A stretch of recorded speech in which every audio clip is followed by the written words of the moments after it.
ഉദ്ഘാടന ചടങ്ങുകൾ സമാരംഭിക്കുകയാണ്.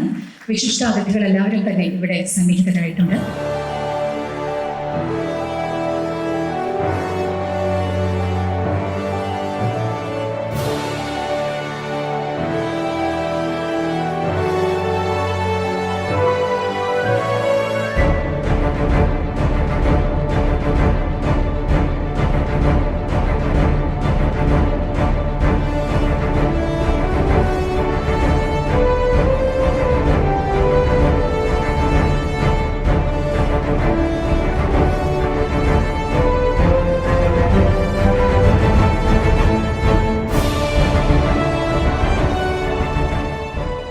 ഔപചാരികമായ ചടങ്ങിന് സ്വാഗതം ആശംസിക്കുവാനായി പ്രവാസി ഭാരതി MD ശ്രീ K. ചന്ദ്രസേനനെ സാദരം ക്ഷണിക്കുന്നു.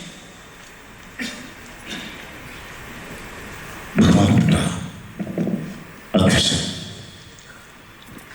പ്രവാസി ഭാരതിയുടെ ചെയർമാൻ ശ്രീ നൗഷാദ് അബ്ദുറഹ്മാൻ ഞങ്ങളുടെ ക്ഷണം സ്വീകരിച്ചെന്ന മുഖ്യാതിഥിയായി എത്താൻ ഈ ചടങ്ങിന്റെ ഉദ്ഘാടന കർമ്മം നിർവഹിക്കാൻ പ്രവാസി ഭാരതി പ്രക്ഷേപണം ആരംഭിക്കുന്ന ചാനലുകളിൽ ആദ്യത്തെ ചാനലായി ഇന്ത്യ ശ്രീലങ്ക ചാനൽ ഉദ്ഘാടനം ചെയ്യാൻ ഞങ്ങളുടെ ക്ഷണം സ്വീകരിച്ച് ഇവിടെ എത്തിയ കേരള സംസ്ഥാന ഭക്ഷ്യ സിവിൽ സപ്ലൈസ് വകുപ്പ് മന്ത്രി ശ്രീ GR അനിൽ, കേരളത്തിൽ ആദ്യമായി പ്രവാസികാര്യ വകുപ്പിന്റെ മന്ത്രിയായി സ്ഥാനം എടുത്ത പ്രവാസികൾക്ക് വേണ്ടി നിരവധി പദ്ധതികൾ ആവിഷ്കരിച്ച ശ്രീ M. ഹസൻ, നോർക്ക റൂട്ട്സിന്റെ chief executive officer Shri Ajith Kolassery, ഏഷ്യാനെറ്റിന്റെ സ്ഥാപക ചെയർമാൻ എന്റെ ഗുരുസ്ഥാനീയനും ഒരു ഇന്റർനാഷണൽ റേഡിയോയിൽ എങ്ങനെ വർദ്ധിക്കണമെന്ന് എന്നെ പഠിപ്പിച്ച ഡോക്ടർ റെജി മേനോൻ, എന്റെ ഗുരുസ്ഥാനീയൻ, എനിക്ക് വേണ്ടുന്ന എല്ലാ മാർഗനിർദ്ദേശങ്ങളും അപ്പോഴിപ്പോൾ നൽകുന്ന നമ്മുടെ എവിടെയും പ്രിയങ്കരനായ മാധ്യമപ്രവർത്തകൻ ശ്രീ R. ശ്രീകണ്ഠൻ നായർ സാർ, കേരള സർവകലാശാലയുടെ ഡിപ്പാർട്ട്മെന്റ് ഓഫ് ബയോ ഇൻഫർമാറ്റിക്സിന്റെ തലവനായിരുന്ന ഡോക്ടർ അച്യുത് ശങ്കർ S. നായർ, ഞാൻ മനോഹർജി എന്ന് സ്നേഹപൂർവ്വം വിളിക്കുന്ന എൻ്റെ പ്രിയപ്പെട്ട സുഹൃത്ത്, ഈ കമ്പനിയുടെ വൈസ് പ്രസിഡന്റ് ശ്രീ V. മനോഹരൻ, സംതൃപ്തരായ ഗുരുജനങ്ങളെ, സുഹൃത്തുക്കളെ, സാധാരണഗതിയിൽ ഈ ഒരു വേദിയിൽ വരുമ്പോൾ ഞാൻ ആദ്യം പറയുന്നത് അതീവ സന്തോഷത്തോടെയും അതിലേറെ ചാരിതാർത്ഥ്യത്തോടെയുമാണ് നിങ്ങളുടെ മുന്നിൽ നിൽക്കുന്നു എന്നുള്ളതാണ്. പക്ഷെ ഇന്നെനിക്കത് പറയാൻ പൂർണ്ണമായിട്ട് കഴിയുന്നില്ല. കാരണം മറ്റൊന്നുമല്ല, പ്രവാസി ഭാരതി 20 രാജ്യങ്ങളിലേക്ക് പ്രക്ഷേപണം ഈ നിമിഷം മുതൽ 20 രാജ്യങ്ങളിലെ ജനങ്ങൾ കേൾക്കുകയാണ്. ഞങ്ങളുടെ ഉദ്ദേശം സഫലമായി. പക്ഷേ ഈ പരിപാടിയിൽ പങ്കെടുക്കാൻ നേരിട്ട പലർക്കും പല കാരണങ്ങൾ കൊണ്ടും വരാൻ സാധിച്ചില്ല. 2025 ജനുവരി മാസം 17-ാം തീയതി കേരള കൗമുദിയിൽ വന്ന ഒരു റിപ്പോർട്ടാണ് ഗോവ ഗവർണർ ശ്രീ PS ശ്രീധരൻപിള്ള സാറിന് തന്നെ ഉദ്ഘാടനത്തിൽ വേണമെന്ന് എന്നെ പ്രേരിപ്പിച്ചത്. 252-ലധികം പുസ്തകങ്ങൾ എഴുതിയ ഒരു പൊതുപ്രവർത്തകൻ എന്ന നിലയ്ക്ക് അങ്ങനെ 2025 ജനുവരി മാസം 17-ാം തീയതി ഞാൻ അദ്ദേഹത്തിന് ആദ്യത്തെ മെയിലായിരുന്നു.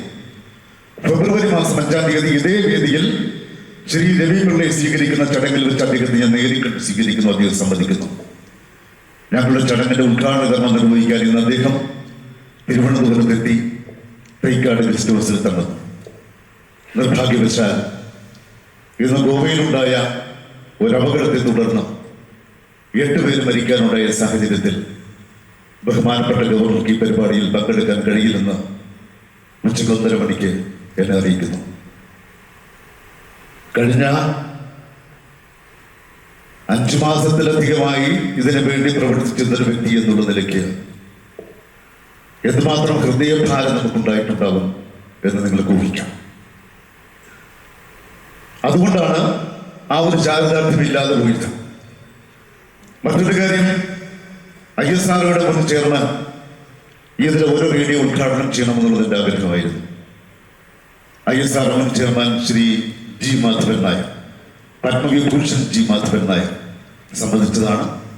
ഇന്ന് അദ്ദേഹത്തിന് പെട്ടെന്ന് ഒരു അസുഖം ബാധിച്ച ആശുപത്രിയിൽ പോയി അദ്ദേഹത്തിന് വരാൻ പറ്റിയില്ല. എൻ്റെ നാട്ടുകാരനും ഒരുമിച്ച് പഠിച്ച ഒരേ ഫുട്ബോൾ ടീമിൽ അംഗമായിരുന്ന നമ്മുടെ ബഹുമാന്യനായ വിദ്യാഭ്യാസ മന്ത്രി ശ്രീ V. ശിവൻകുട്ടി, ഞാൻ പറഞ്ഞ ആ നിമിഷം തന്നെ സമ്മതിച്ചു, ഓക്കെ പറഞ്ഞു. പക്ഷേ ഇന്ന് അദ്ദേഹത്തിന് ഡൽഹിയിൽ ഇന്ത്യയിലെ എല്ലാ വിദ്യാഭ്യാസ മന്ത്രിമാരുടെ യോഗത്തിൽ പങ്കെടുക്കേണ്ട ആവശ്യമുള്ളതുകൊണ്ട് അദ്ദേഹം ഡൽഹിക്ക് പോയി. 10 റേഡിയോ ചാനലുകൾ 10 പേര് ലോഞ്ച് ചെയ്യണമെന്ന് എൻ്റെ ആഗ്രഹം അങ്ങനെ സഫലമാകാതെ പോയി. ഞാൻ വിചാരിച്ച ആൾക്കാരെ കിട്ടാതെ പോയി. പക്ഷെ ദുഃഖിക്കുന്നില്ല.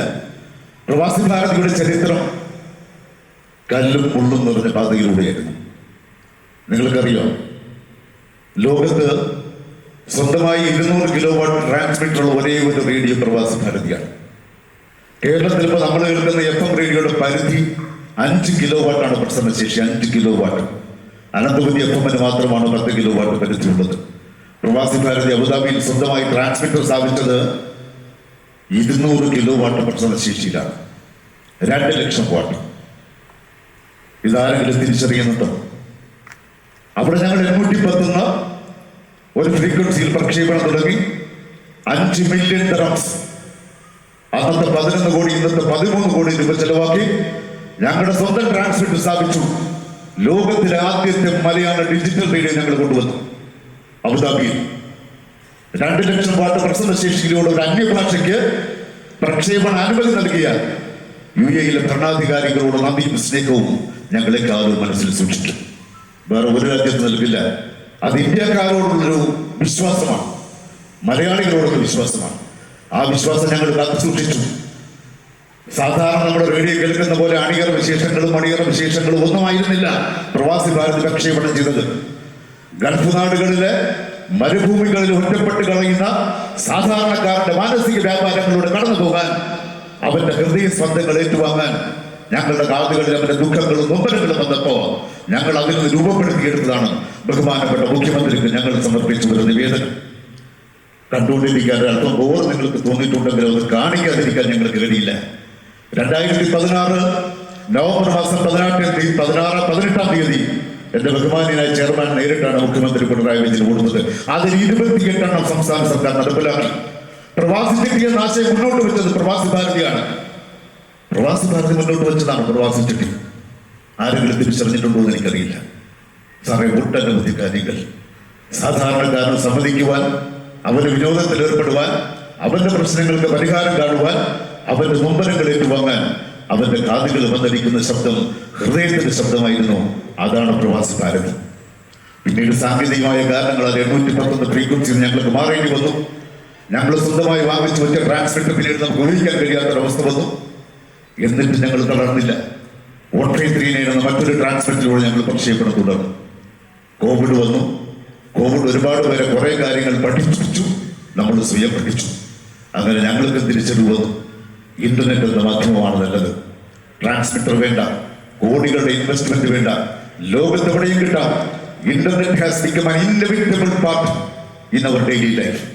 നമ്മുടെ ജീവിതത്തിൽ ഇന്റർനെറ്റ് ഒഴിവാക്കാനാവാത്ത സംഗതിയായി മാറിക്കഴിഞ്ഞു.